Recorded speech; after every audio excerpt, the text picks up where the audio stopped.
السلام عليكم ورحمة الله تعالى وبركاته. معكم إيهام محمد على قناة إيهام سات من ليبيا إن شاء الله. معكم مرة تانية في حلقة جديدة بالبرنامج إيهام سات على قناة إيهام سات. إن شاء الله اليوم نديرو تردد قناة طيور الجنة. قناة طيور الجنة هي على نايل سات، كانت على عرب سات 2022 إن شاء الله. بسم الله.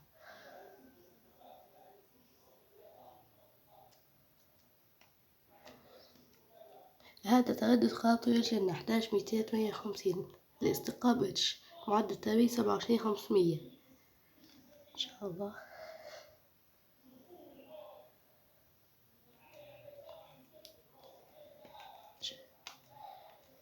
نبحث عن القناة.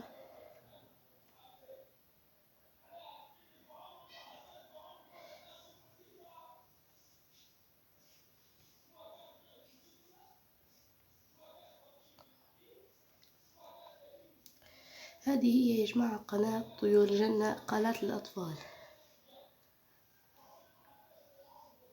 على سات.